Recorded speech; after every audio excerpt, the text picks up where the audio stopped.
If you check the description during the live, I'm going to have, let me see, I'm going to have the free download of today's morning show. Right, let me see.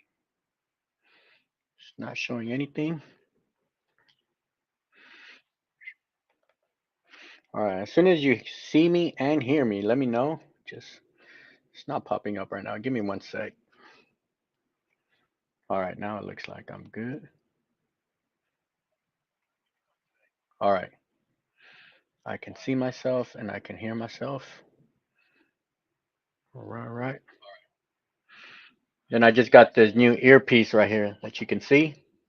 So I'm testing this out too. All right, so Then I just so got far. this new earpiece right here that you can see. All right, looking good. Everything's looking all right. All right, today we have big day. All right, big day. Um, of course, some good education today for embroidery. Okay, but for me, big celebration day. Okay, it's my birthday today, and what better way to celebrate with the embroidery community? So this morning, definitely do some embroidery training.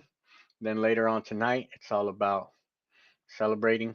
All right, celebrating life. That's really what we're doing today. Okay. Um, super excited to be back with the live. This is episode 2 of this season. It's a 10-part series that I'm going to have um, this round. Okay, so we're doing 10 weeks, and my goal. Okay, this is my goal is by the time we're done with these 10 episodes, all right, we are up there close to being masters of digitizing. All right. Maybe some of y'all, right, might already be there. Okay. But the number one way we're going to achieve that goal, okay, it is not only watching and soaking in all that information, but also stitching out, right? Sampling. That's the only way we are going to make this happen. All right. So everything that we learned today, all right, and in this 10-part series, all right, I want to challenge everybody, and that's me included. Like I'm in this also. Testing, sampling, because we are sampling, we are making small, minute changes and seeing what happens. Okay, we're like a mad scientist in a laboratory, and we want to understand, right, what happens to the settings when we move it from a zero point 0.4 density to a 0.38 density. Is there any changes, right? If there's no difference, hey, we could scale back density, right? We should be able to, if we have to, and if we can, we should be able to bring down a project. Let's say we bring it down 300 stitches without anybody noticing, right? We're gonna learn all the little details of digitizing, um, and going into this new year, right? Um, make more projects, and embroidery is a whole lot funner when we understand settings. Okay, when you're able to go in and adjust little minor details, all right, it makes embroider a whole lot fun. When we cannot troubleshoot a design, right, it's frustrating. We're blaming our digitizer, we're blaming our machine, we're blaming everybody under the sun. All right, but if we understand what's happening, right, on a close-up zoom level in the software, right, we can make those adjustments. All right. All right, we got a jam-packed house today. All right, good to see everybody this morning. All right. Um, just real quick. Good morning, Cindy, Mashid, Wayne, Griffin, Arkansas, Barb. How you doing? You're gonna like today's logo. Let me show you. I don't know if this looks familiar to you. Bam, we're digitizing this one today. All right. A lot of details. All right. A lot of little small details that we probably don't think about on an everyday basis. But we're gonna go in, we're gonna dissect this logo here. All right. All right. Good morning, good morning. Got a lot of good mornings. Let me know where you are coming from or where you are watching from this morning. Charlene, thank you. Uh, Thorough, how you doing from Germany? All right.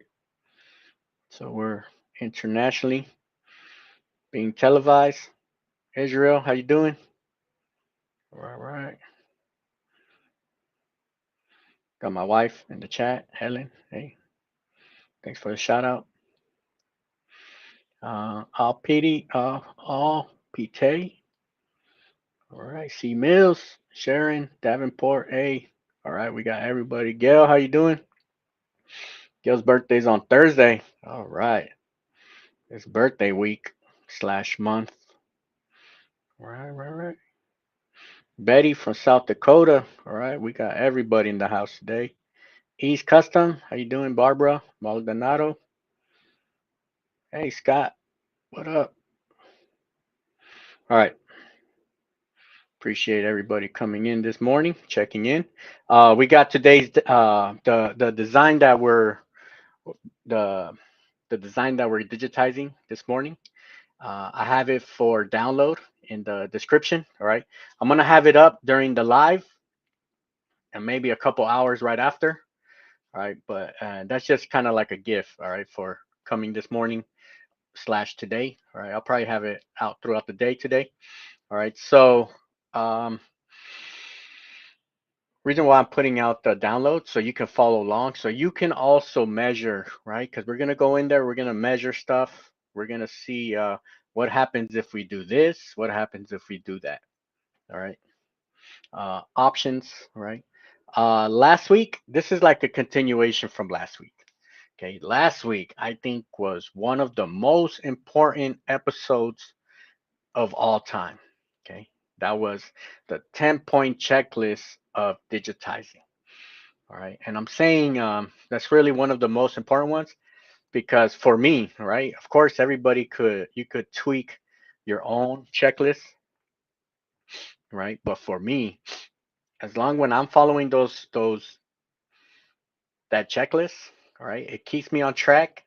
And a lot of times we get caught up, right, with so much stuff happening in the design, especially when you have um, a lot of different little pieces to the design. Okay.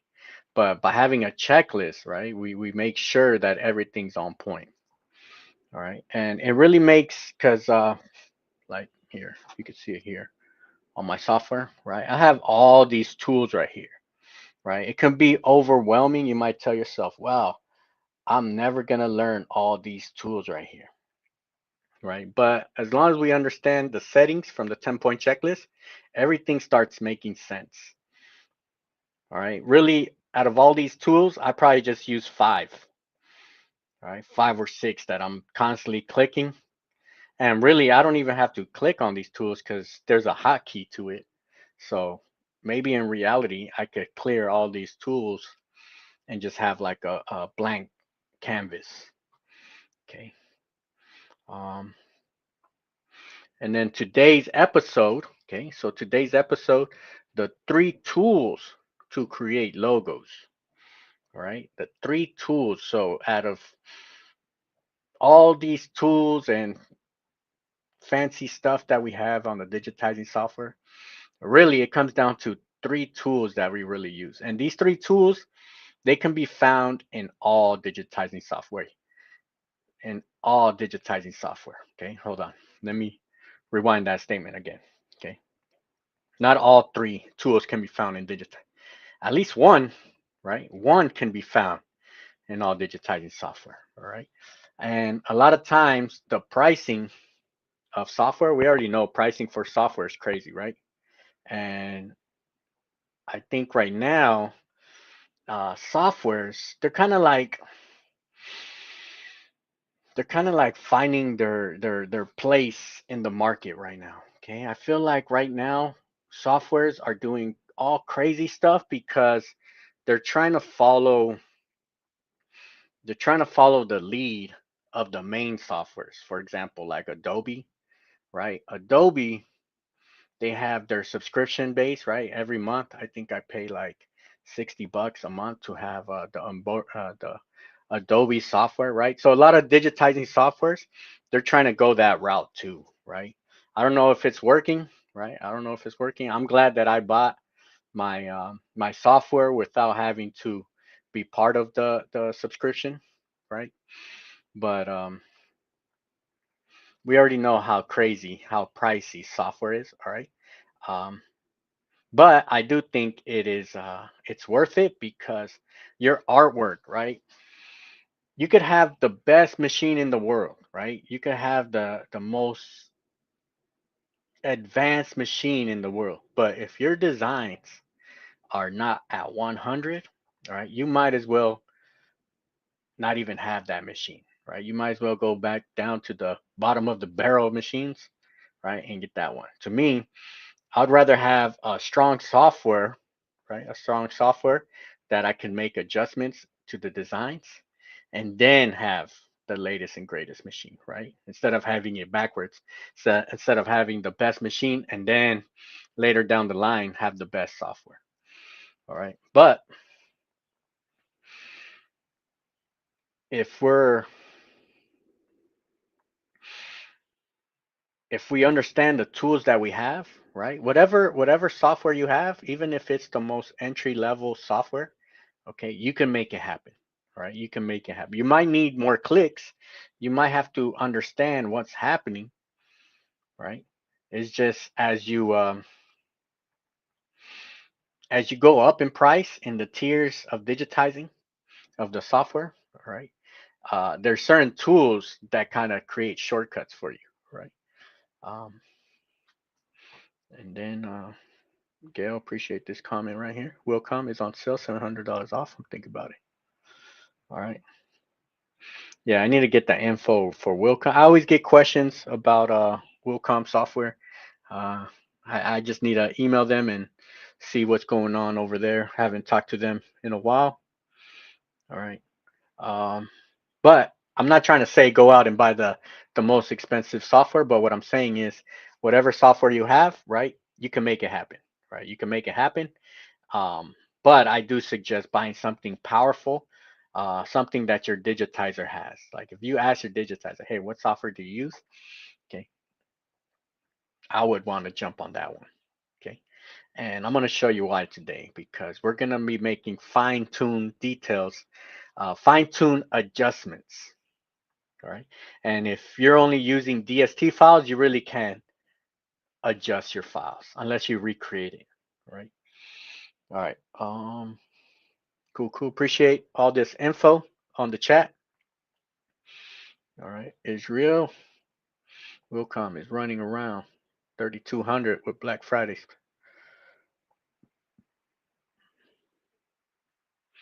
All right. DJ Kev, 2 G's on the embroidery software. Yep. I mean, if you pay 2 G's, you should be good with that one. Right. It's an investment. All right, right. And then what? Yeah, right. Whatever you got, right. I'm just stuck with my Melco. I mean, I'll tell you this right here, because I started with like the lower tier of softwares. I think you become a better digitizer when you know, right? When you start with like the basics, bottom ones, because you know when you finally upgrade, or if you ever do, right? You don't take things for granted, right? Like you remember how it was grinding it out with certain softwares. All right, cool. Let me see. So yeah, files in the download. Check that out. Okay. That way you could either follow along or you could break it apart. All right. And you could also stitch it out. All right. You could stitch it out and see, hey, does it work for you? All right. Uh, I actually stitched it out. All right. So let me show you. I put it on a hat. Okay. So let me show you the design first.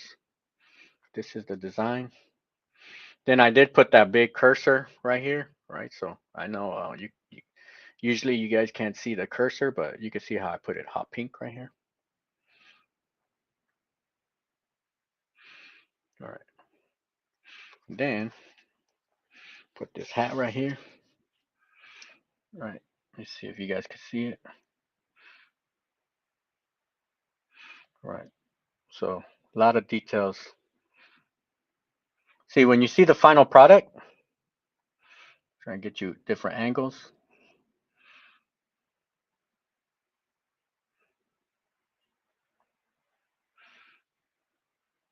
All right.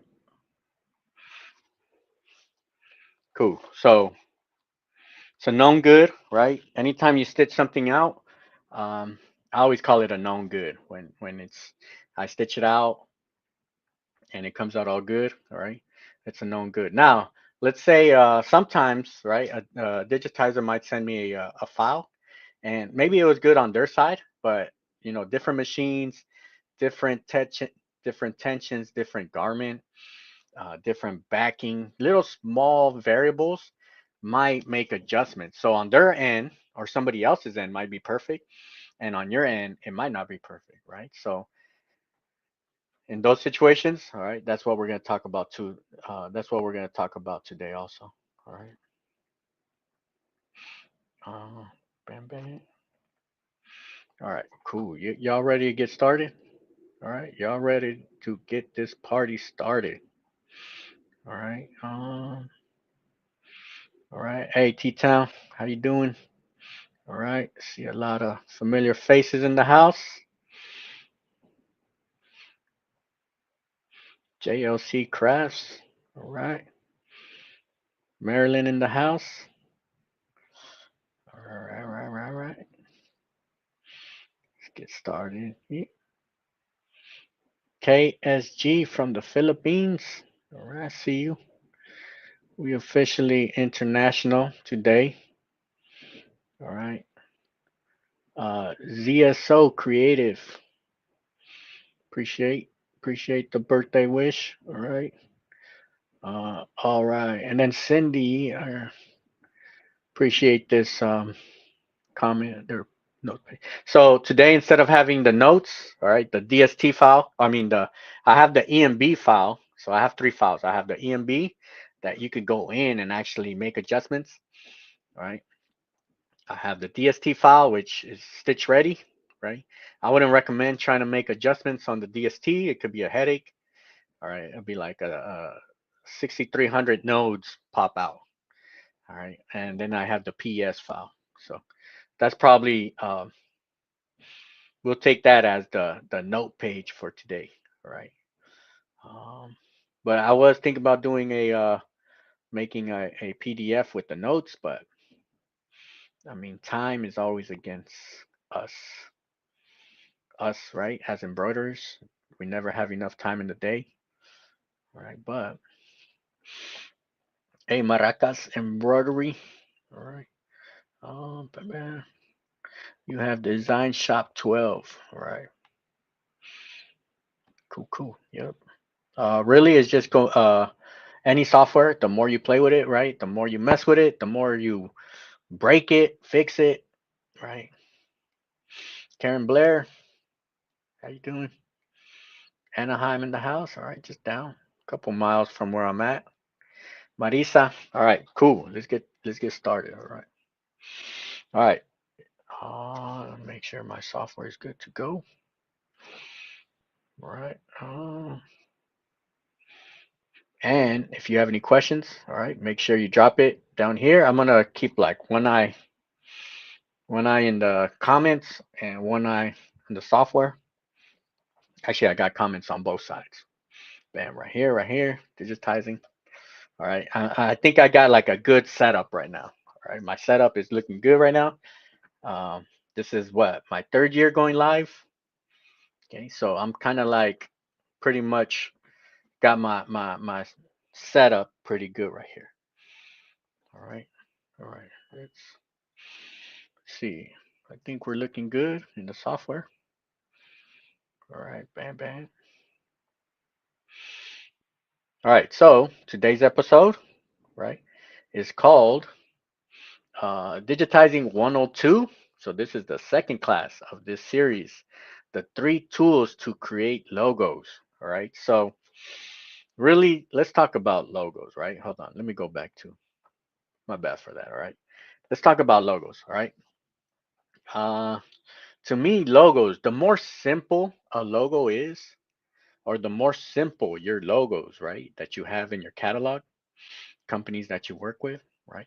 Those to me are are more of a money maker than those crazy big files that you might see out there, right? Sometimes if you want to get too creative, right, you start getting out of the profit zone and you start going into the art zone, which is cool, right? Sometimes you need to have good stuff in your catalog and your portfolio, right? You might need those nice 20 color designs, right? But a lot of times they're not profitable unless you're charging skyrocket prices, right? I know I've had a lot of designs where I just kind of dish it out because I'm like, hey, I can do this, but it's gonna charge X amount, and that price is too crazy, right?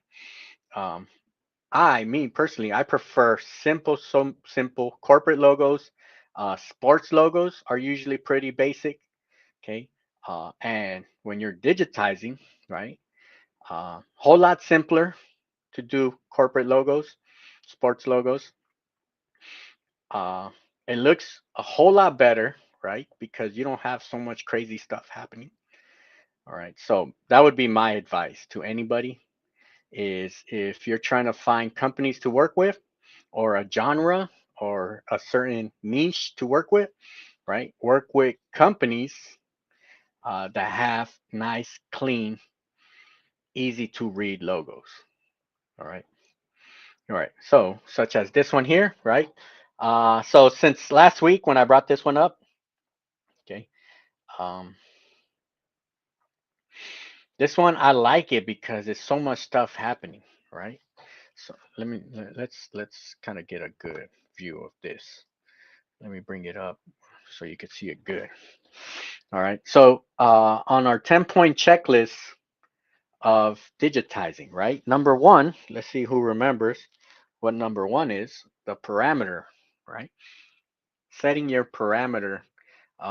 So usually the customer gives us the parameter. He tells us the size, the garment, the colors. Okay. So here, just to give you some insight here, this is going to be a 3-inch wide uh, design. All right. So let me pull up this. Let me unlock it. Get the size. All right. All right. Three millimeters. I mean 3 minutes. 3 inches. Okay. 3 inches wide. So pretty cool. That's like the zone that I like. Width really 3-4 inches, right? Height anywhere from 2.5 3. Okay, if it's hats, if it's usually we need something that's subtle, right? You don't want it too big, especially on a polo, like a polo shirt. If it's too big, once you start going 5 inches wide, all right, you might start get going under like the pit area. Okay, so let's put back the grid here. Lock that up. Dim it, right? So this is just prepping the canvas right now. Okay, so you can see how I locked the design just so it doesn't move. All right, so it's here. Okay, I could zoom in. All right, now what I want to focus on is the three the three tools, right? These are what, like, there's no software that has any special tools, right? Every software has the same stuff. They just call it different, right? And the more you pay, the more of these tools you have. Really, that's what it comes down to. Okay, so I'm going to talk about these three. The column A, all right? So this is the one that everybody has. Every software has this one right here. All right, so digitize columns of varying width and stitch angle. Right click for settings. All right, that's if I need settings. So this one, the column A, this is like probably the first one ever created. All right, because let's take out this underlay, make it neon green so we could see it. All right, and really what you're doing, you're creating the stitch angles as you're going. So let me give you an example. Let's say we're doing this yellow portion here. All right, so let me zoom in. We're gonna do side A. Let's call this side, this bottom side, side A, and this top side, side B. All right, so we would do side A first, right? Match it. Hold on, let me put it in millimeters. All right, so side A, right? And then the cool thing about it is just my cursor is a little big, so you can't really see the little numbers under it, but you can see it's giving me the distance. All right, so that's a big advantage to this one because it's telling you as you're stitching, it tells you your width, right? So side A, I'm gonna tell it really my next stitch, well, my next click, this is gonna be a stitch angle. If I want my angle to be here, click it here. If I want it to be straight up, click it straight up, right? But if I do it here, right? So I just created side A, side B, right? If I want to move on up, right? I could hold control. It'll keep that line straight, okay? Because sometimes you might like be off a certain angle, right? But if you want to keep it perfect, all right? And same thing here, right? So this is my stitch angle. So my stitch angle starts right here. Since I made it go straight here, it's gonna automatically adjust itself by the time I get here, right? And then when I get here, right, click here, click there, okay? I'm setting that stitch angle right there, all right? And then when I push enter, all right, so you can see how my stitch angle, right, it's right there. This middle should be perfectly 90 degrees or up and down.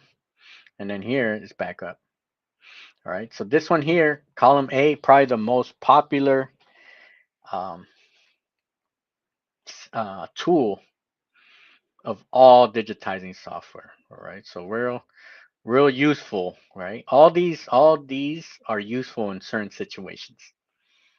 Okay, but if that's all you have, column A, then you got to become a master of column A because you can do any design with this one, right? And then let's say so here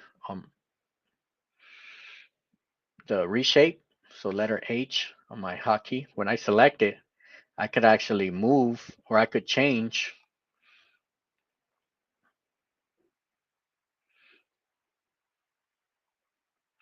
Right, I could change this instead of a straight line, I can make it a circle. Right, we could change some of this. So it's still adjustable. You could do crazy stuff right here. Right. Sometimes there's certain fonts that are cursive that you might want to, right? So that's all.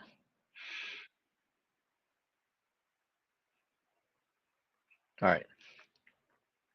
So really we could wrap around this yellow just using the column A, right? Column A. Um, Now here, if we ever have to edit, right, H, if we ever have to edit anything, we're gonna have to select the entire node, right? So for example, if I wanna make this,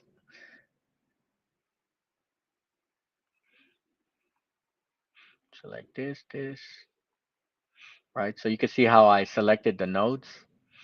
You see the top, so the top one, I could raise it up to here, right? So it goes all the way up here.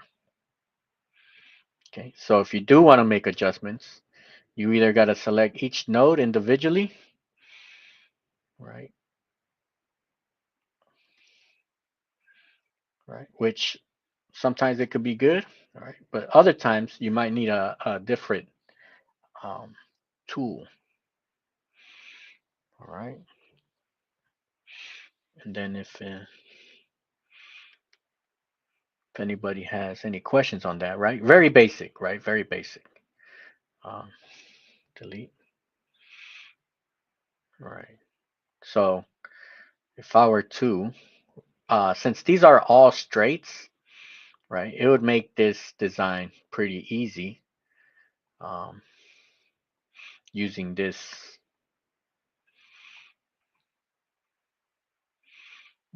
tool, right? You would just go, oh, see, you just go from corner to corner, right?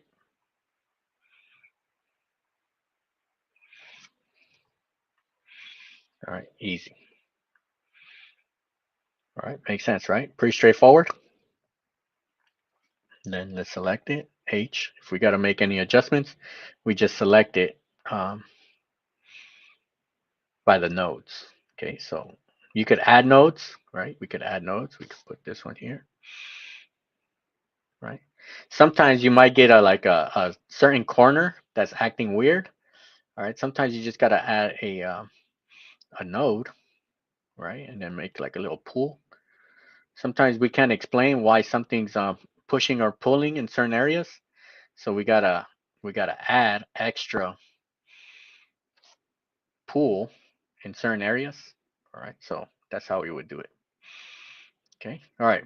So nothing too crazy, right? Everything, all basic stuff right now. All right. Now, number 2 on the 10-point checklist. Okay, number 2. What was number 2 on the 10-point checklist? Sequence, right? That's really what I want to focus on right now. The sequence. What goes first? What goes second? What goes third? Okay, so if we're looking at this design, all right, so just kind of sit back, all right, let's look at this. Let's all together look at this logo right here. Okay, and now tell yourself, what would you digitize first? Okay, are we doing the inside of the M? Okay, usually you want to go inside first, right? That way it could start pushing stuff outward. We're always trying to push the garment outward and the design outward, right? Do we want to do the middle, the gold part first? Do we want to do the outside border first? Okay. I'm gonna say let's go. And when we're when we're asking ourselves these questions, right? Uh, Sometimes there's no right or wrong answer. Okay. Sometimes it might depend on the garment that you're using. Okay. The density of the garment. Is it a beanie? Is it a hat? Is it a polo? Right. So in this situation, I'm going to do the inside of the M first, so the actual text. Okay. Now I open up into another question, right? So after answering one question, it leads to like 3 more questions. Okay. So since we're going to do the inside of the M first, where do we start, right? Are we starting from left side, right side, middle side? Are we starting from the top? Okay. Are we starting from up here, down here? Where are we starting? Right? So these are all questions that we got to go. Are we going to start from the left and move our way, right, to the right? So a lot of times we hear the phrase start from the um, bottom up, middle out. Okay. Let's say we were to start here in this part of the middle, right, and then work our way out, right? What would happen is we would trap ourselves where we would need a cut here. If you're fine with a cut, you could start here, work your way out, and then cut out here, right? That would introduce a trim. Then you would have to start here and then work your way out over here, right? That's all. That's an option right there. Okay. I'm all about doing it all in one shot. Okay. I don't want to introduce any trims, right? Sometimes people don't care about trims. All right. I've seen some designs. Okay. Actually, I've purchased designs before where it'll make each part of the M and then it'll cut it, go to the next portion, cut it, where we would have, so you could count here, we're going to have 1, 2, 3, 4, 5, 6, 7, 8, 9 objects in this M, right? So if you introduce 9 cuts here, all right, to me, that's very unnecessary. Super, super unnecessary. Okay. Now, another question is, are we going sand stitch or fill stitch here in the middle, right? So another question, right? Really, that question can be answered by measuring it, right? So here we got to measure, right? We're always measuring designs, right? So you can see we're about 5.5. Okay. By the time we put our push pull, you should always add like an extra 1 millimeter to 1.5 millimeter um, of extra, right? Right. Probably 6.5, maybe 7. Okay. Bam. All right. So I'm gonna say let's go with a sand stitch in the middle, right? These are all decisions. Usually, when you send out your files to a digitizer, unless you specifically tell them how you want it, right? They're gonna make these educated guess for you. Okay, they're gonna come in, they're gonna measure, and they're gonna make their professional judgment or their professional recommendation for you. Okay. But if you measure it and you kind of already have an idea, or sometimes you might want to digitize for both and then see which one you like best, right? You're never gonna know unless you have the sample in front of you. You could always kind of um, through experience kind of have an idea what's gonna look better, but sometimes the only way you're gonna know is if you actually sample something out and and see for yourself, right? And of course, not every design you're not able to do that with every project, right? Because it's going to slow down the process. But there are certain projects where you want to get it 100% for sure good, right? So in situations like that, like let's say you're going to do something that's like 120 items, right? Um, where you have to get it good the first time. That way, once you start going full production, right? All the thinking has already been done. All right. All right. Let me see. Oh, and then appreciate this question, Cindy. Are you setting it up for a cap logo? So when I first digitized this, when I started, it was just for a regular flat. Okay. But usually, once my flat's good, I'll throw it on a hat just to make sure it's good. All right. So I wasn't aiming for a cap, but ended up working on a cap. Um, it was more I was aiming for a universal type stitch. All right, and then barb. I like having minimal trims, less cleanup after embroidery. Yep. So the hat that I showed you, the one I stitched out, um, zero cleanup. All right. So I have the file for free download right now in the description. All right. It'll be up for the whole day. So for those who are on the replay today, all right, it's there. Um, so when I put it on the hat, all right, zero cleanup. All right, zero cleanup. I didn't even put tape. Usually I clean it with like tape and kind of uh, use the dust air, right? The compressed air. Okay, we didn't have to do that today. All right. Then so then do you change the sequence for caps to flat? So I didn't change the sequence. So I stitched it out. It looked good on flat. I was like, hey, let's put it on a hat. And then we'll talk about changes, all right? Because samples don't always come out perfect. So I do want to show you some adjustments that I made. All right. Right. And then Gail. All right. So you're going for a fill in the middle, right? So all right, right. I went. Okay. So I went with a. At first, I thought about a fill. I was like, you know what? It might look a little bit more flat. Might look a little bit more cleaner. All right. But I wanted to see how the sand stitch was gonna look, so I went with a sand stitch in the middle. All right. But like I said, there is no right or wrong. Okay. That was my first idea was to go fill stitch, but since we're kind of like close to the 7 millimeters, that's still safe zone for a sand stitch. Okay, so now we kind of answered the question. Actually, let me answer this question here on the M, right? What side are we gonna go first? I'm gonna go from left to right and move rightwards. Okay, so I'm gonna start here on this bottom one. Okay, start on this bottom one. And I'm gonna try to hit these.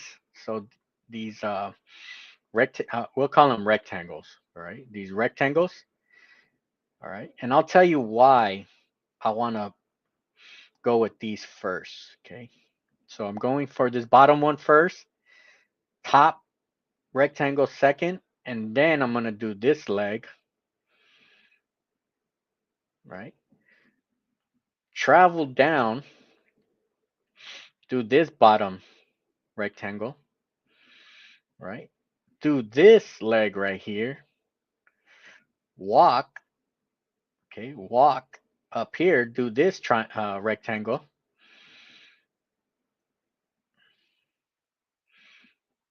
Or was it? Hold on, we'll see when I put the replay.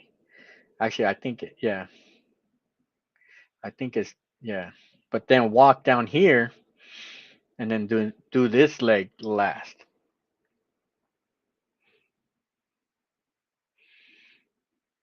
All right. I'm gonna tell you why. All right, why I want to do these rectangles first.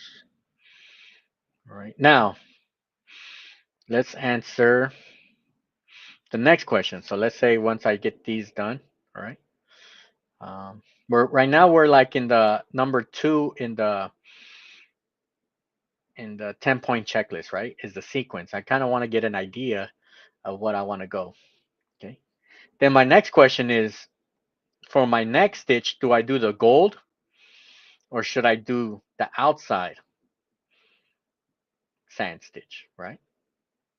So kind of think to yourself, right? Do you want to go middle, then outward, or do you want to do outward, then middle, right? I think the benefit of doing the gold as the third, as the last stitch, right? It might make it stand out a bit. It might make it shine a little bit more, right? But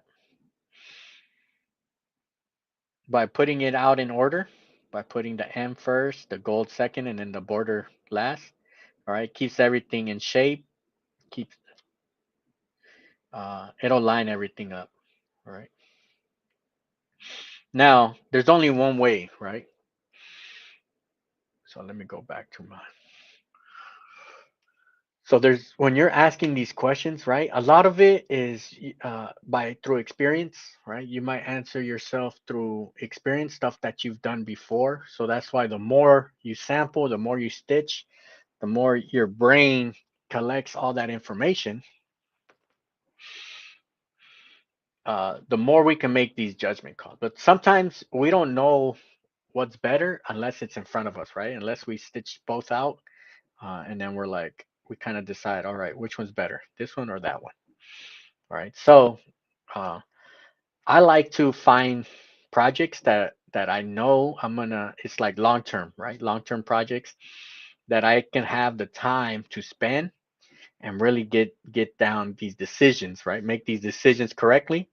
And sometimes the best way to make these decisions is through sampling, right? Is it better like this or like this? All right. Let me put a so what I did, okay, before I push replay, I got the design right here on this next thing. All right. What I did, I went gold second. Okay, gold second. All right. And then I finished it with the border at the end. All right. And at first, okay, at first, I was going with this one. All right. So Barb said gold last. That was my initial, that was my initial thought too. Okay. That was my, I was going with that one. Okay. And when I sampled them out, okay, I liked the gold second. All right. But I did sample out. That was my initial choice. Okay. But when I put them together, all right, I'll show you the, hold on, let me bring the sample right here.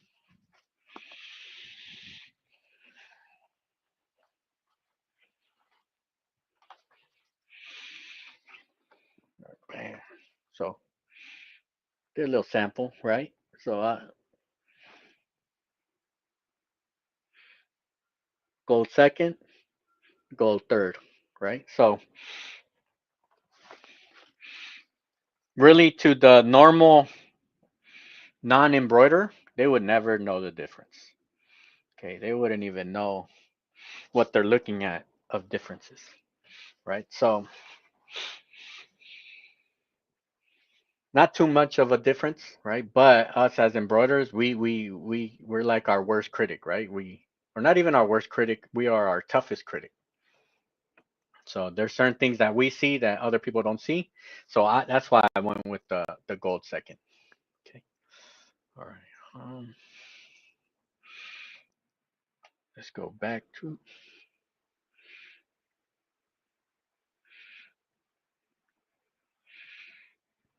And then, Barb, I appreciate this one. I have a hoodie with Gopher logo and the gold looks like it. All right. So that's the same thing that I do. Like everything that I see, even if somebody else is wearing it, I'll try to figure out what was the sequence in their embroidery. All right. Of course, all my stuff, I'm checking what went first, what went second, what went third. Sometimes it's hard to tell. Sometimes it's obvious. Okay. Um, all right. Bam, bam. And then, how you doing, Mrs. M? Appreciate that. All right, right. Just for those coming in late, okay, I have the download of this file in the description. It'll be available today. Okay, today as a gift to everybody for stopping by today. All right. So you could follow along. Have the EMB file. So if you have Wilcom or Hatch or anything like that, you should be able to go in, make adjustments if need to. All right. And I'm actually putting this on the to-do list. All right. We are gonna adjust it to Puff. Maybe I do that next week. How to convert a flat file into Puff. All right. That's always a good one. All right. Now.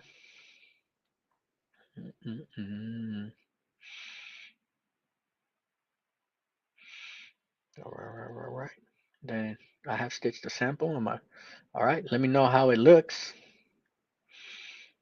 All right. Now let's push play on this. So I'm gonna digitize it, but I just want to so you guys kind of see how it looks on my end. Right. Let's move all this stuff. Let's get a good zoom in this. Right. Take out the image in the back. All right. I think y'all have a good view right here. Let's push play. Man, too fast. Hold on. Let's slow that down. That went too quick. All right, we're gonna do a replay, and then I'm gonna show it to you here, and then we're gonna digitize it. All right. So when I'm doing crazy stuff, you kind of understand why I'm doing whatever I'm doing. All right. Let's move these guidelines right here. All right. And then before I push play, let me answer this excellent question right here. Can you go over your stitch settings for your stitch types? Yep. All right. I'm gonna use this design to go over all that sample. All right. So let's push play. Okay. So you can see here, I'm going to um, I'm gonna do a global underlay. It's kind of like a global underlay, right? With bridges. Well, let's play it here. Let's go a little faster. Speed up the engine a bit. Hold on. Let me put trim. Okay. By pushing this check mark, it'll stop every time I have a trim. That just that lets me know, right? I have a trim exactly where I want my trim. Okay. So you can see here, right? Let's put the design back. All right. You can see how I'm putting bridges here. All right. And that's just because we're going to have our sand stitches running in different directions. So by building these bridges, right, it's gonna prevent from it kind of stretching out and gapping, right? Very prone to gapping. Okay, so here we have these two images. Anywhere I have images combining or objects combining together or overlapping, okay, that's where I want that bridge, right? Also, it connects the underlay, right? It's gonna hold the underlay together with my garment, and it's kind of just pushing the fabric kind of evenly separated. Right, then we continue. So it's going to do the first object here, right? This first rectangle here. It's gonna do it here. And then you can see the underlay that I'm using. So I have a edge run with a zigzag. Okay. The more wider your sand stitches, the more underlay you need, right? The more meat and bones you need, the wider the sand stitch. The thinner the sand stitch, the less. Because if you have too much underlay on a thin board, on a thin sand stitch, it's gonna start sticking out from under. Okay.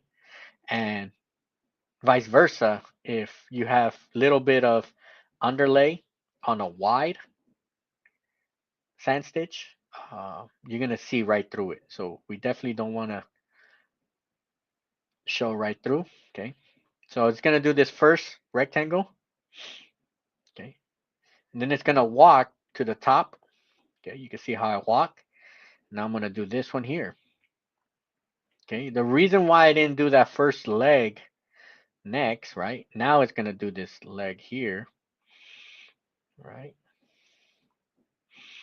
And then I'll tell you why I didn't do it in order. I did it specifically in this order right here. Okay. Let's slow it down, do a slow motion right here. Let's zoom in what's gonna happen right here. Okay. Here, right here, you see how it's pushing in? Okay. This stitch is gonna push into this rectangle one, right? So there's no gapping that I'm gonna have since this stitch is gonna push inward.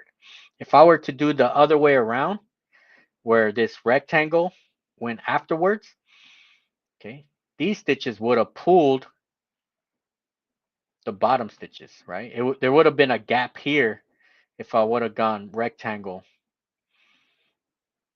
uh, second or third, right? If that makes sense. So let's go back a bit. So you see how these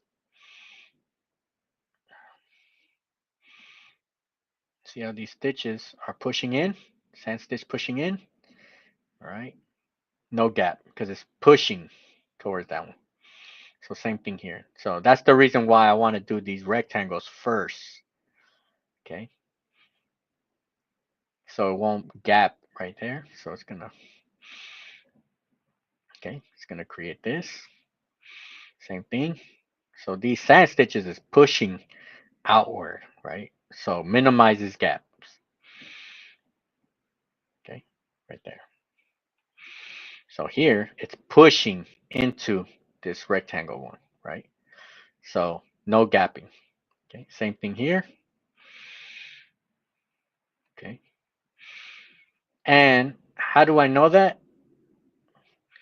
Because it's happened to me a lot of times. All right, a lot of times.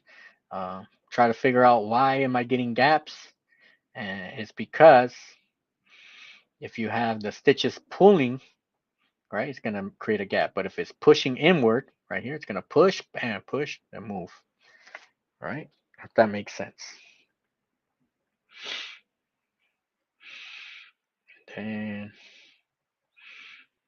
bam. So this is all being done without any unnecessary cuts. Okay. So it's gonna stop as soon as there's a trim. All right. Bam, bam,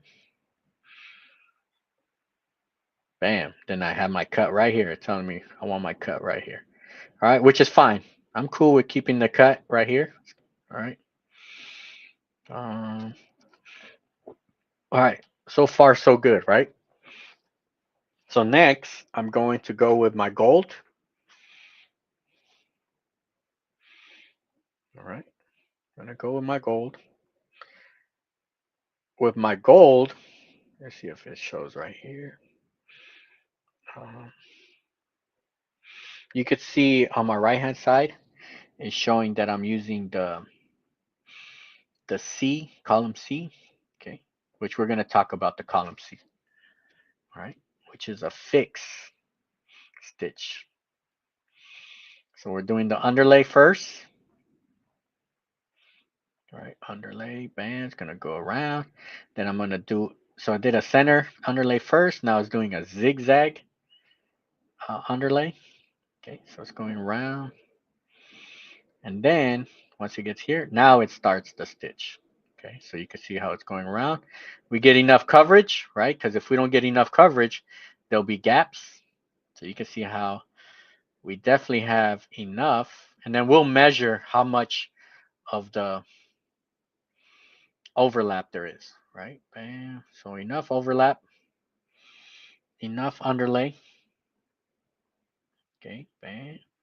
Um, Once I get a good overlap, like a known good after a stitch out, I'll make sure I write it down. Okay, so I'm gonna measure that and then make a note of it just for future reference. Bam, so it's all good. It's covering good. Stitches, look, there's nothing out of the ordinary right now. All right. And really, in something like this, I'll tell you why I like the column C in a bit, but really it's because if I need to make a change, I with the click of one button, I could make the sand stitch either bigger or smaller, all with one button. I don't have to go node by node. All right, bam. So far, so good. So now we got this final border, right? Right. So we should have enough overlap. So since this gold, right, is on the bottom, we should have enough overlap right here. All right. So now let's go. And you can see with the final border, I also have a column C. Okay. So we push play. Bang. So kind of like similar. Uh, okay, let me see. All right, so we only have a center underlay, right? Because it's so thin that I don't need extra underlay, right? So remember, the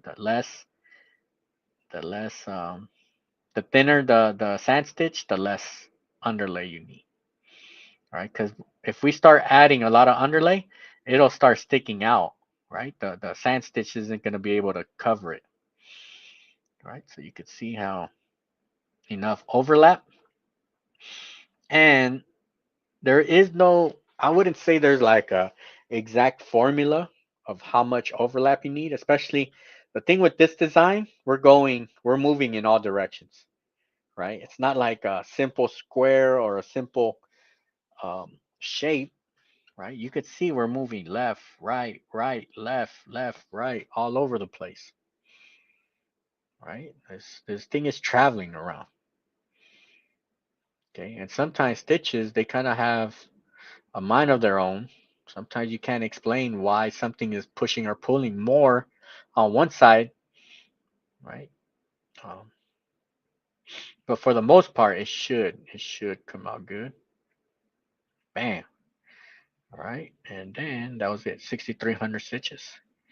All right, now, all right, now let's go into these settings right here. All right, um, oh, hi.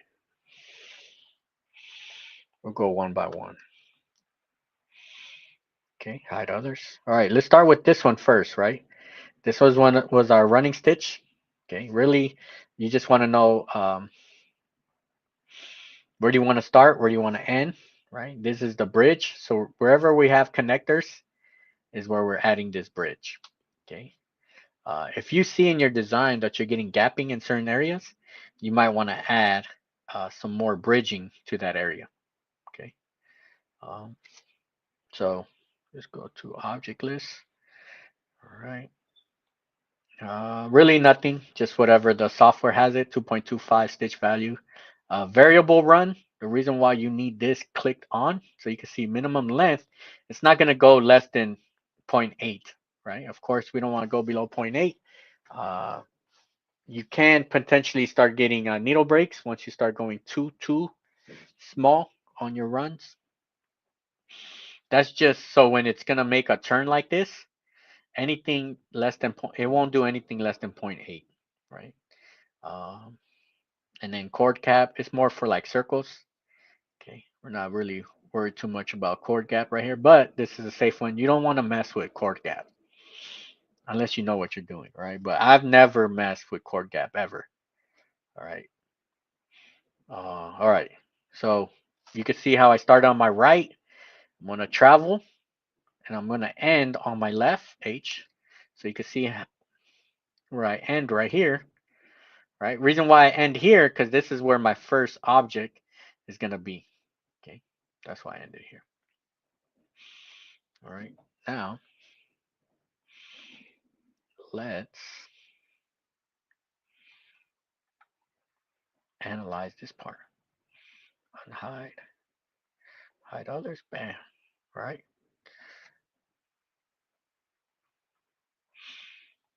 All right. Um, you could see how I'm not digitizing perfectly to the design, right? Because perfect would be right here, right? Would be right here, right? This is really for the push pull, right? Like if I get in gaps, I'm gonna pull it up a bit, tad bit. On the sides, this is gonna push out. So in reality, my sand stitch is actually gonna pull out like about here. Okay. The yellow is covering this portion, so I could bring it all the way up here, right? I could bring the sand stitch all the way up here. Nobody will know because this is all getting covered up. Of course, I don't want to do that, but I'm just when you're doing the bottom layer of the design, you can cheat a little bit more, right? This is where you want to adjust your push pull because this is the portion that's going to get blocked or covered, so you have a little bit more leeway to make adjustments, right? The top one, right? When you're doing the final stitch, that has to be perfect because that's what's on top of it, right? So let's say like something like this, right? Let's say you're getting a gap right here in this certain area, right? You can afford to do something crazy like this, right? Make it look all wonky and nobody will know because it's going to get covered.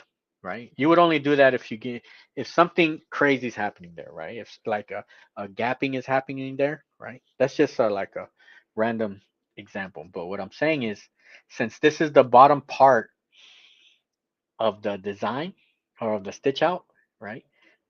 You can play around with this bottom one because it's gonna get covered up, right? Of course, you don't want to do anything too crazy, right? But fine adjustments. All right, let's check out the settings right here. All right, stitch values. So I put it at 0.40. If you're seeing that it's a little thin, you can put it to 0.38. I have the underlay is an edge run. Okay, edge run. You can see here, put some good bones, right? I like it because it's gonna make the underlay is pretty much a running stitch around the edge. That's what the edge run is with a zigzag. So the more underlay you put, the less dense it has to be, right? So if you see gaps in here, we can either move it to a 0.38 or we could add another underlay such as a double zigzag. All right, you can put a double zigzag. It's gonna add a little bit more density, or not density, but a little more stitches. It's gonna look like more stitches without actually adding actual stitches. All right, and then let me zoom out real quick here. All right, I see we had good questions here. I'm gonna get to the questions right now. Just give me one sec. All right, from here, right, I'm gonna travel. You can see my walking stitch. All right. Reason why I have my walking stitch here because I end here. Okay. If I end here, say I want to end here, I gotta put my walking stitch H. Bam. I could add a node here. Just move my walking stitch right here. Right. It all depends. Sometimes you can get a gap. Right. Let me see my design. On my design, you can't see the gap on it, but sometimes on a sand stitch, when you have it moving to the next object, sometimes you might have a gap. That might be the fix, moving it from the location, or adding another a little bit more underlay. Okay. All right. Now you can measure, right? You see these dots right here? That's telling me where that needle is going to drop. Okay, so I could measure, bam. So when we're doing designs, that's all we're doing. We're constantly measuring, making sure we're in boundaries, right? 6.4 for a sand stitch is all good. All right, all good. Anything less than 7, you're good, right? So minimum, as a minimum, let's go in the screen right here. All right, as a minimum, uh, 1.5 is like safe, right? For a sand stitch. For a sand stitch, 1.5 is safe. You're good. You're all right there, right? It's not going to be visible. It's more like for a little minor detail. Um, you could go 1 millimeter. You could go 0.8 millimeters, right? But you can't be doing anything too sharp, too crazy, because now you're in the deep end, right? Very prone to breaking needles there. Okay, that's the problem with doing super thin. Once you go zero point 0.4, right? You could do 0.4 if you're tapering out. Okay, I've done a lot of 0.4 as I'm tapering out, going from like something big to something small, right? But a full sand stitch, you don't want to go too thin, right? Then on the big side, on the larger side, zero point 0.7, you're like safe zone, right? Once you start going 7, 8, 9, 10, okay, you gotta just know that your threads potentially can be a little loose. Make sure your tension, right, is correct. That way, if once you start going too wide, the threads can become loose, right? It could get snagged. One little snag, and pretty much that portion of the design, right? That thread is kind of loose, and it's not going to look sharp. Okay. Um, Once you hit 11, right? I go 11 like 3D puff, right? 9, 10, 11 is 3D puff friendly. That's what 3D puff likes. All right. Let's go back here. All right. So measuring, right? So we're good on the measuring. Um, Let me see what other settings I had. Let's dissect all this setting. Really, all my settings should be good. Pool comp. So instead of going the 0.17, the traditional software, I bumped it up a tad bit, 0.25. So that'll give me an extra. So from 17 to 25, that's 3, 8 on each side. So 16 millimeters total, right?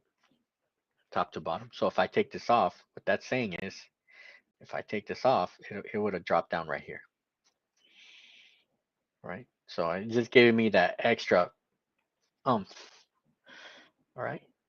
How do I know that? Right? I sampled it out. I told myself, okay, sometimes I'm good, right? So right here, my samples. Sometimes I'm looking at it, I'm like, you know what? It looks all right, but let me give it a little hair, right? A little tiny hair of extra, right? Thread, pull comp, right? Just to cover whatever little tiny thing there is, right? So that's the minute details, right? A lot of times the digitizer, they're gonna give it to you good enough, right? Sometimes you know you can do it better. Okay. Something in the back of your mind is telling you, you know what? Maybe it just needs zero point 0.8 millimeters more, right? Those are numbers that customers will never know existed, right? But us as embroiderers, right, we know everything. We see everything. Like nothing could kind of escape us. All right. All right. So pretty much I gave down the line 0.25. All right. It's kind of like a safe number, really, for me. All right, here, right, you could see how I'm blending these two together, the M, right? You see how one side. So if we were to try to make a thread go from one side to another, right, we would have been like at 13, 14 millimeters, right? Not possible. Maybe some machines could go that big, right? But it just wouldn't look nice, right? This thread would be super long, super loose. Okay, it probably wouldn't be laundry friendly. Okay, it probably would start unraveling. So that's how we make these threads look like they're one, right? So we combine them here, all right? And then I'll show you right now the actual stitch out on the hat, okay, how we make them look like one. So this is it's like a miter connector, right? They're also called a miter joint. Okay, so we need miter joints to connect our objects. And then you can see here, this is gonna push out. All right, what else? Bam. So really, it's just a matter of traveling from one side to another. Um, this one here, let me make this guide right here to tell you that sometimes stuff just doesn't uh, add up. So here you can see kind of like I made a line where the point is at right here. Okay. Here I had to extend it a tad bit. All right. You see that? So let me show you again. This drawing is symmetric. All right. So this side, the left side, is equal to the right side. Right. But here, right. Let me put this guide right here, right on the node or the needle. Right. When I show you the next side, the needles is gonna go up a little bit more. Right. I'm gonna tell you what happened right here. Okay. You see that? I had to extend it a little higher. So I picked up this. Right. If you need to go higher, you can control it. So we can control this, we can go higher, right? Reason, right? Sometimes there's things that are unexplainable. I don't know why things happen sometimes, right? But I was getting a little gap right here in this little corner right here, right? So an easy fix, since this is on the bottom part, it's easier for me to make my adjustment here. So like how I was saying that sometimes you need to pull this, right, when possible, okay?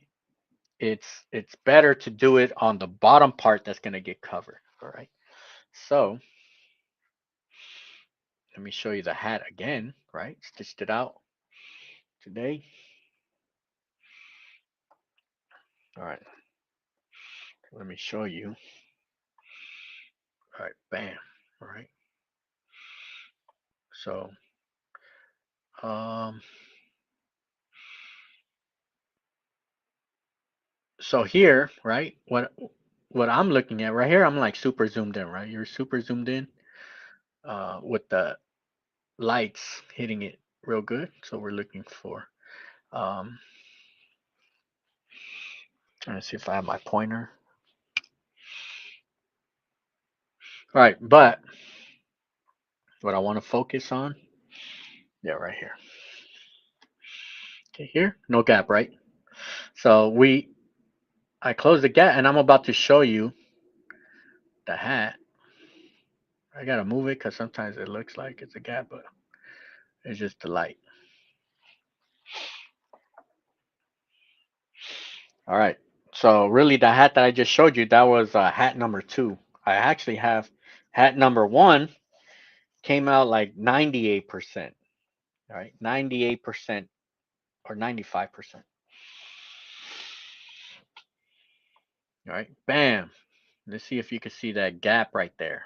Right, you see that gap? Right, it's like a black eye. Okay, so on the first round of the hat, right here, you can see how we hit the seam, right? When you hit the seam, the thread doesn't like that. It starts acting all crazy. So, but here is where that gap is, right? So that's how I fixed. All right, bam. It's kind of hard to hold this thing steady like this. All right, so looking for gaps, right? We can make the adjustments, right? So maybe I see like 1, 2, maybe 3 potential, 2 for sure gaps, 3 potential, and then, right? Then we close it up, right?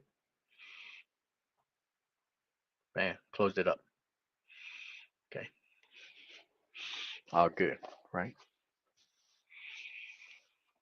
So once again, ways to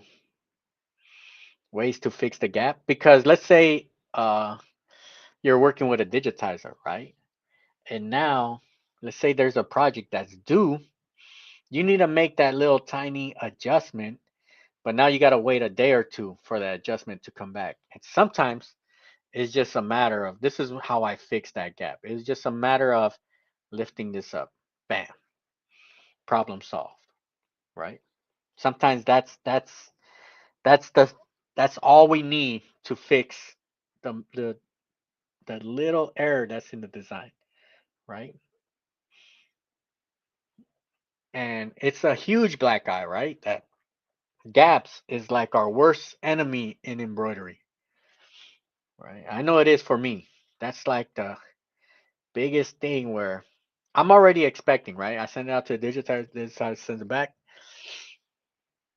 I'm looking for those gaps. All right, let me see. Bam, bam. Because whatever they sampled on is different than what I'm gonna do it on, right? So on my flat, when I do my flat, it was already good, right? Right here. These I'm messing around with settings, right? I'm like, hey, let me see how it looks like this, like that. Let me see if it looks better in this order, in that order, right? Once I get here, bam, perfect, good to go, right? But then I put it on a hat. Now I gotta make adjustments. All right. So I'm telling you, even if you ever download a file from me, okay, just know that I use different. We probably use different machine, different garments, different settings, different tensions. All right. That's why I say that. That's why I say that it's important to know your settings. Now, let's talk about this. I like Wilcom, right? Reason why I like Wilcom because I can go in here and I can make these little tiny changes. All right. Really entry level software, you're limited. All right. You're limited. All right. That's why I'm saying that a lot of times, right? A lot of times you can have the best embroidery machine in the world, all the bells and whistles. But if you can't come in and make these little tweaks, all right, your embroidery machine is gonna do what you tell it to do. It cannot fix, right? It cannot fix gaps. You have to go in there individually and move certain items. All right. You gotta move certain items. All right. The machine is only gonna do what you tell it to do. It's only reading X's and Y's. You tell it, hey, first needle goes here, the next one goes here, next one, right? All right. Because some people are like, hey, my machine, right? I have the most expensive machine. It's better than yours, right? It's all based off the design, right? How good does the design look and how good is it digitized? All right, let's continue here. All right, where were we at? So that's settings here. Um, so here, okay, uh, bam. All right, so what I want to show you here, all right, I know, hold on, let me go one last message right here. I know I was shooting for trying to make these classes for an hour, all right, but it's hard, all right. It's hard to put everything in 1 hour because I have more stuff to talk about, all right. So I'm gonna go past the 1.5 hour, okay. If you got things to do, it's all good, all right. It's all good. I do want to put out this information because we're going in deep today, all right. We're going in deep today. The live is available for it's available for replay. All right, it's available for replay. So if you do gotta, do some stuff, all right, it's all good. All right, but let's go. We're gonna continue going in. All right, we're gonna continue because I want to talk about these three tools of digitizing. All right, so now let's go to column B. All right, column B, that is like the reason why I love Wilcom. Okay, that's like my bread and butter here. It makes me work smarter, less harder, okay, less thinking, right? My brain's already wrapped up with the sequence, with the settings, okay? The last thing I need is more challenges, okay? So the column B, right? Column B, I come in. So if I'm doing this rectangle here, right? I'm gonna click on this corner. I'm gonna do side A first, right? I do side A first, push enter, then I do side B, okay? On simple rectangles like this, it don't even really matter, right? You don't really see the difference. But there's some designs where this one really matters, okay? And then I select it and then I push Control H, and then on the bottom left hand corner, it says, hey, enter angle 0.1. So I just enter in my stitch angles, right? 90 degrees. Bam, right? Here, I really didn't have to put my stitch angle because it's already reading it as a rectangle. All right, bam. Okay, then I walk, right? I'm gonna walk, bam, go to the next one.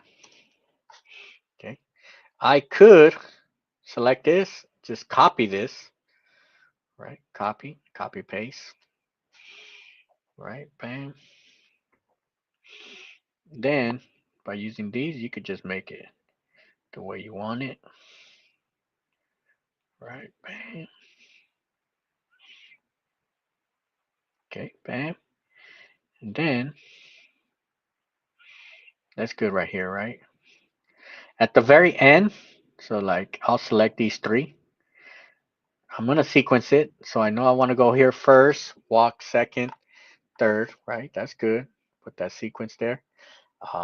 What I do, right, when everything's all said and done, right click, apply closest joint. All right. So let me undo that. Uh,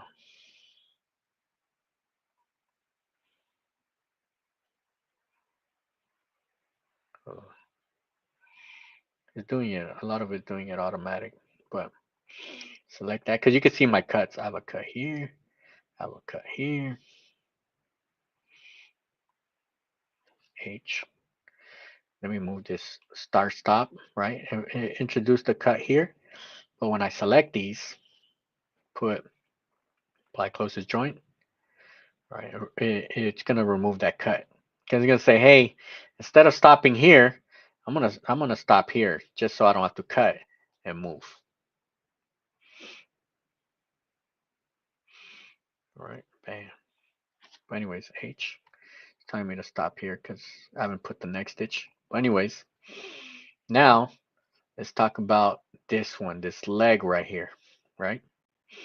So I want this to push inward, right? So when it's stitching, push inward against this bottom rectangle, right? So column B.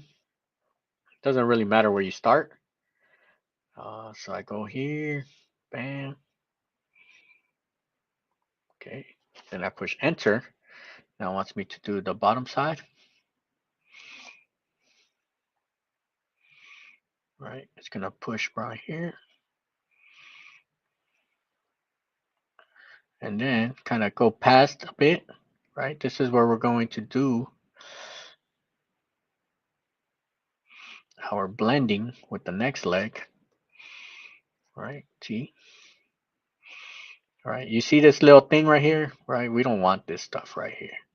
That's the auto split, right? So what it's saying is here I have the auto split click. It's saying, hey, auto split, once you get above 7 millimeters, auto split, but we don't want that. So let's say we put 10, right? Sometimes you want to put one, it'll remove it. But instead of putting 10, I just remove it. Auto spacing. All right, and then we can measure this, and so we're at or above 7 millimeters. That's why it was auto splitting, right? But I'm fine. Remember we said 7 millimeters, we're all good. 8, we're all good. 9, we're all good. We're not going that high, but just kidding. All right, then. So here you could just see how we're making a miter joint. Okay. Let's go back to B. All right. We're going to do the same thing. Actually, you just copy and paste again. Right. We can just copy this. Bam.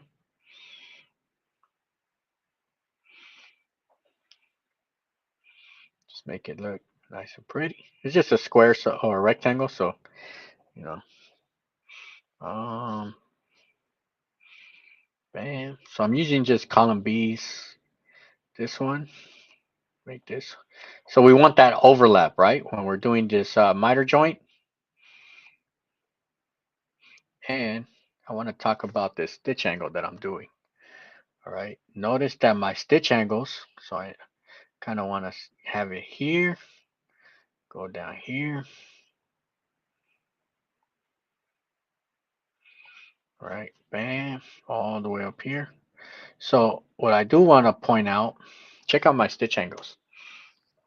Okay. My stitch angles is moving, bam, from left to right. All right. That's what I want. So in order to get this nice, clean miter blend, all right, you want these stitches, right, to be running parallel to each other, right? So we could even put Control H, right? But we want these, this stuff, right? Okay, so when we're getting these miters, we want this stitch to combine like this, right? So they blend in together. Once we start getting this, right, now they're not going to look as smooth together, right? Especially if you get this, all right? So this is where you start getting gapping because this guy here, right, this guy here is going to start pulling. But when you get these stitches in to connect like this, all right, they start looking nice and blended in together. All right, bam. And then we just walk. Uh, we could either walk, bam, if we want to, right, come up here, bam, select this. A lot of it is just rinse and repeat, right? A lot of it is rinse and repeat.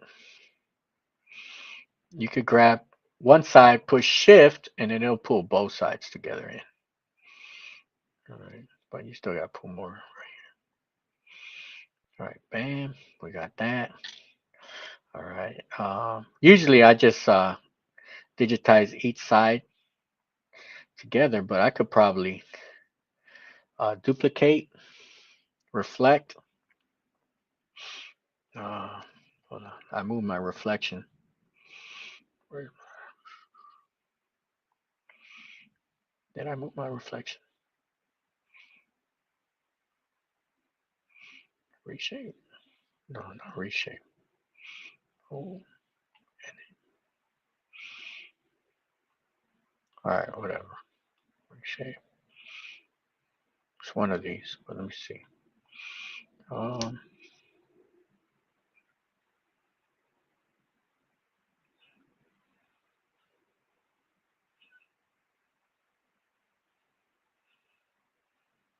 Hold on, give me a sec. I don't know why. I usually have my reflecting tool right here. Uh, Stitch angles.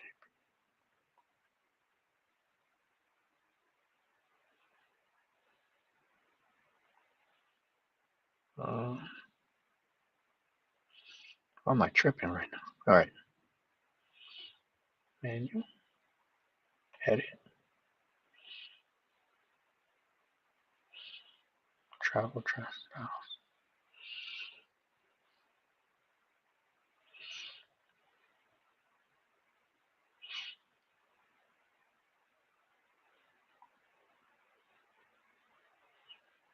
I'm pretty much just gonna select everything right here. All right, my bad. Hold on, because this is really.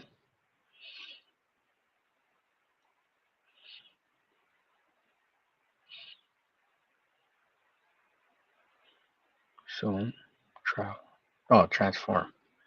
Duh. All right, I don't know why I was tripping. Move all this stuff. See, this all this stuff that I'm talking about. All right, my bad right there. This one, mirror horizontal.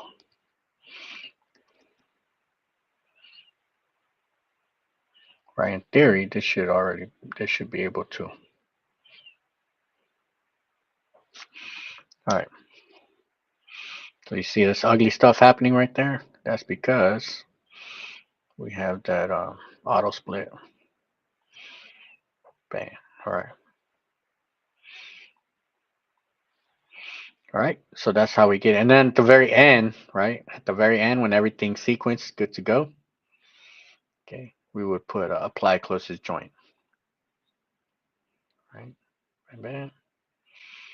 Or make this black so you can see it.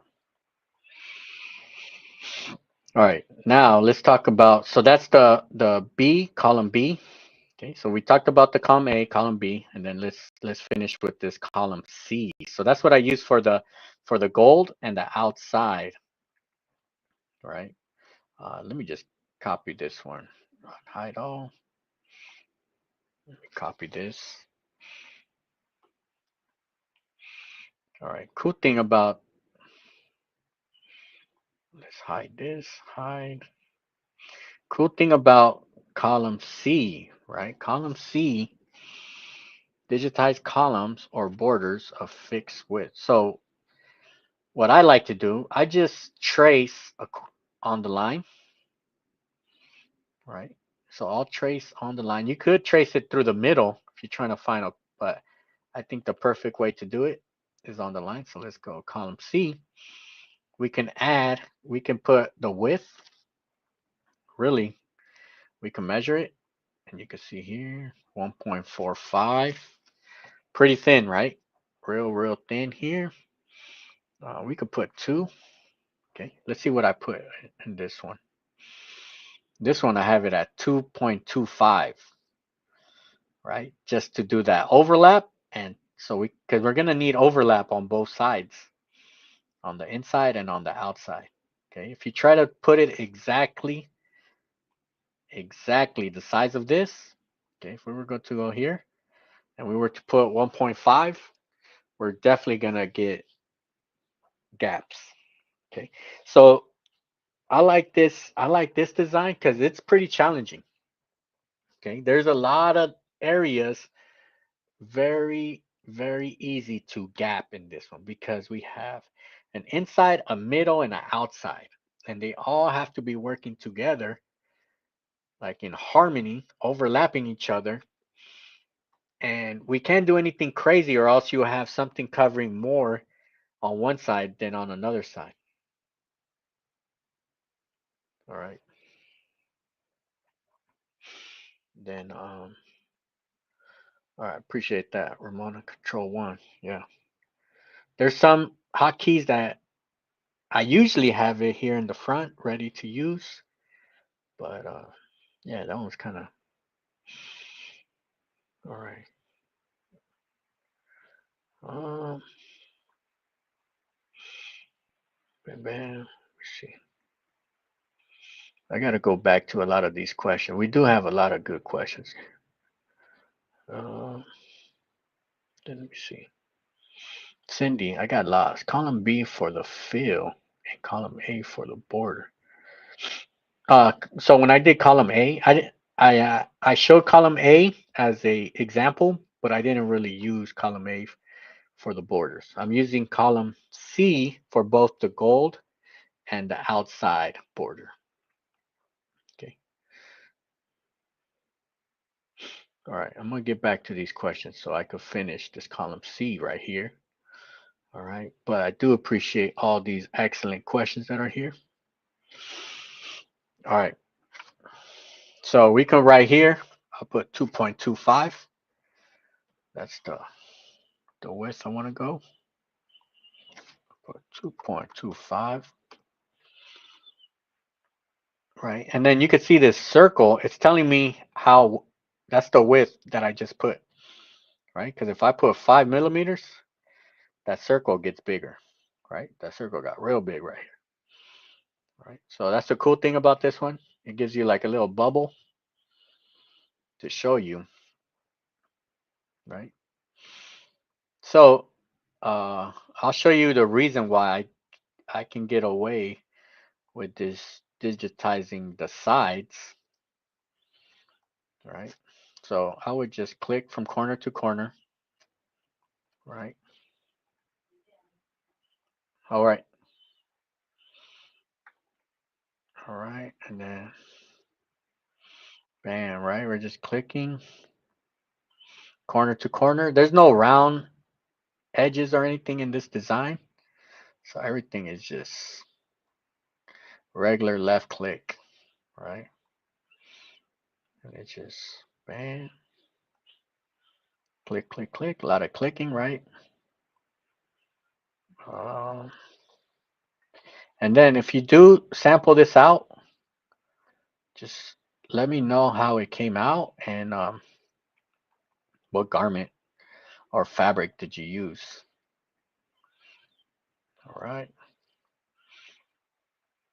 Because I made the one that I put for download. The adjustments that I made was for the hat. Okay, because it was good on a flat. I should have put two samples. Like, hey, this is the sample for flat and this, but usually it should be all right. Okay, because it was so minute. The changes were so minute that it'll be good on flat. All right, but I made a small tiny change for the hat. That gap that I showed you guys. All right. Really, in real life, I would probably zoom in a little closer, make sure I'm right at the corners, right? Getting that straight. And then once I'm on the last click right here, okay, I could just click. It's gonna close. Well, actually, I won't close it. Okay, but I'll tell you how I close it. So I put it here. It's gonna tell me enter width. My width is already good. Bam. All right. So it didn't close yet, but I'm going to select this. Okay, I'm going to select this. And then, oh, edit. Close curve with a straight. I don't know why it says close curve. It should just say close line with straight line. Or close object with straight line, right? But if you want to curve, but everything's straight line here. So it'll just close it here. All right. So you can see here, right? Um, I'm kind of short right here, but we're going to offset this. All right. Let me see what I put right here. I put the offset 15. All right. Put offset 15. Okay, hold on. Let's try 35. Hold on. Oh, it should have been. Oh, there you go. 85. I don't know. I did the opposite right here. All right, bam. Put this gold. All right. All good right here. All right. So we're getting good coverage. Let's put that underlay. Right. So we're pretty thin. 2 millimeters. All we need is a center run. Okay. All we need is center run. Bam. Okay. You could mess with these corners. We got these sharp corners. You could put a we could cap the corner. So let's put like 60 degrees up here. Right. But when I tested it, I didn't like these cap corners. It didn't look good. Like on software, it looks good, but I just like this. Cool. All right. If we need to add more more coverage here, okay, there's different ways we could do it. So the good thing about the column C, right? Everything is editable, right? Really, hold on. Let me go big screen right here. All right. Really, in embroidery, everything is editable. Okay. Everything can be adjusted. If there's something you don't like in your design, if you have the file, or even if you don't have the file and you're trying to recreate it, right? Everything in embroidery, if there's something you don't like, everything is editable. Okay. You get a little gap there, there's no such thing as, hey, you know what? There's nothing we can do about that gap. No, there's no such thing as that because everything can be adjusted. All right. Actually, let me rephrase it like that. Everything in digitizing can be adjusted, right? Especially if you have the correct software where we can go in and we can go, of course, the first step is to identify the problem. Second step is to zoom in to that problem, right? So if we're going here, say we get any type of gapping here, we can add our width, right? Let's say 2.25 was a little hair short. We can go 2.5, right? You're not going to make or break a design by moving from 2.25 to 2.5.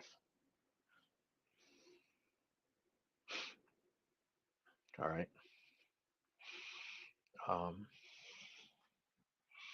and finally, right, if you do want to break it up into pieces, because right now, when we push H, okay, when we put the reshape, uh, your nodes, you can only adjust it by one side of the node, right? The side that we traced. Okay, but let's say you want to go in and adjust certain sides, right? Because the column C you're making with one adjustment, you're kind of changing everything. Okay, but we could break it apart. And if we break it apart, it'll convert it to a column A type file. All right. So right now we're column C with all the cool adjustments that we can make here. But as soon as we break it apart, we'll turn it into a column A, and let me show you what it does. So if we put break apart, Control K.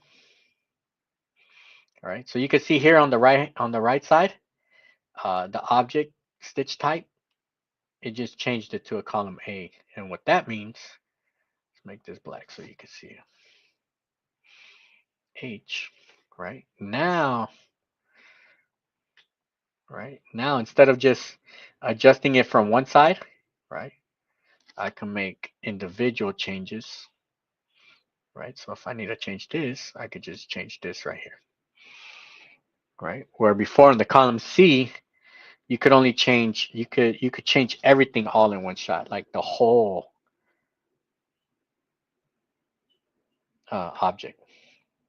So here, when we break it apart, now we have a little bit more option. Now, what I would do, I would save, if I were to break it apart, I would save the column C, right, as a hard copy, and then if I make a change, rename it into something new, just so you have the master copy in case something goes wrong or you got to make a global adjustment. All right. All right. And then the outside part, the outside portion, right? So it's the same thing. Okay. Let's check this. And you can see here the offset. I moved it to a 90, right? Um, when I let's remove everything, hide others. Okay. So when I trace it, it gives it to me right on that line. I want to push it out so it connects to the line. So offset it to a 90, right? So look at my width. My width is at 1.50, very super thin. Okay. Now once we're going super thin, we got to make sure, right, we get that coverage, and we're getting that coverage, right? We're minimizing the gap by making sure this yellow, right? So you can see that overlap with that yellow, right? Here on the final, you can't really see it, right? But it's hiding under there, right? So then when we measure it, let's measure how much overlap we get. Okay. We're at about 1.38. Okay. Let's just call it 40. Okay. 1.40 of overlap. I like to use that a good amount when I'm going this thin, right? Because when we're going super thin, right, it's not going to really cover anything if you don't have anything under it. All right, so that's how I kind of make sure, because at the same time, let me unhide this part, unhide all, because at the same time, we don't want the gold to get lost either. So you don't want to put too much overlap where the outside border is going to cover the gold. All right. All right. So that was the three tools, okay? The three tools used for digitizing. And as we move forward with more and more projects, okay? Since I'm really going over the meat and potatoes, the details of these tools, right? As we move forward, there's less and less that I really have to talk about, and there's so I could click and do more digitizing. Okay, it's just these first episodes we have to talk about settings, right? We have to look into the stitch outs, okay, to really uh, know that these settings are the ones that work. Okay, because in theory we could digitize all day and we could see everything on the software and it looks pretty on the software, but unless we don't stitch out our files, unless we don't see it, okay. And I do want to show you, anytime there's something that doesn't line up exactly like how we intended to, right? I want to present it to you guys so we know, hey, this is how we fix these issues, okay? Because there's no such thing as your digitizer or anybody getting it all in one shot in the first round, okay? There's always going to be sampling. There's going to be round one, round two, or version one, version two, version three. Okay. Hopefully by the third version we got it. All right. Because if we're going four, five, six, all right, there's a problem right there. All right. But usually there's different versions when we're changing garments or when we're changing machines. Okay. All right. Let me get to some questions right here. Oh wow, we got a lot of questions. All right. All right. So we got a lot of different machines that people got. All right. Uh, bam, bam. We got some people working with Embrilliance. Right. Yep. So yeah, a lot of software. They have a different name, right? It's all the same tools, right? It's all the same tools. It's all different names, and the level of adjustments. I mean, that all depends on what level of software you have. Uh, and then maracas. Have a design that is kicking my. I have to learn digitizing because I can't rest until three digitizers. Still not right. I feel you. I feel your pain. All right. That's really this comment right here is what really motivated me to digitize and learn digitizing because I was in the same boat too. All right. I was in the same boat. About three digitizers until I was like, you know what? Maybe I can do it better. All right. Bam, bam.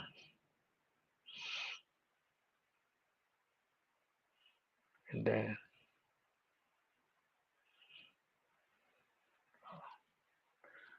all right. A lot of questions. I'm gonna go back and read all these questions, write down, and I definitely want to write down all these questions and then just make short videos, right? I'll probably put a lot of them on TikTok where it's easier just to kind of go over quick questions. Very, very good questions. I appreciate everybody in the chat because you guys make not only you make me better, right? And I forget stuff, right? Because I'm like focused, laser focus on the software, and you guys are thinking outside the box. All right. Sometimes it's hard for me to think outside the box while I'm digitizing. Okay. So you make the chat classroom 100 times better. All right, because there's so many variables, right, in embroidery, and people have different experiences, but we all have different experience, but in reality we all have the same experience. All right, so don't ever think that you are the only one that are going through certain frustration, because the frustrations will never end. The only thing that can end is how long you go through that frustration, right? Because we're always making adjustments. All right. Um, okay, cool. Next week, what's next week? We're getting closer to Black Friday, right? So it's all good. Yeah, next week, same time. Okay, same time. I'm gonna be here, ready to go. I'll be sampling all week. If there's any specific topic you want me to go about, to go in, all right. We got it's. They're only gonna get better. All right, they're only gonna get better. I know I said I was gonna do patches this week, but we're saving that for maybe next week. All right, maybe next week, because that's gonna be a good one. All right, it's gonna be a good one. Um, just before, all right, before we say peace out, make sure you hit like. Make sure you any questions, you leave a comment. Questions, share it to the embroidery community. Let them know that Sunday mornings, right? We are all about digitizing, all about embroidery. Okay, we got the file for download today. All right, so make sure you save it, you stitch it out, uh, you analyze, see, change it up, maybe change it from a sand stitch to a fill stitch, and kind of see for yourself, right? That's kind of what I do. I do little small tweaks that the average customer would never think. They wouldn't tell what's the difference between these, right? They would be like, these things look the same, right? But I know because I'm going in and I'm changing these densities by like a little tiny bit, right? Because I'll change it from like a point 0.4 to a 0.38. It'll lessen, or it'll drop the stitch count by like 200 stitches, right? Not a big deal, but if you're doing a big giant project, it becomes day and night. All right. All right. So thank you for stopping by. Catch all y'all later. Definitely celebrating today. So next week, same time, same place. Peace out, everybody.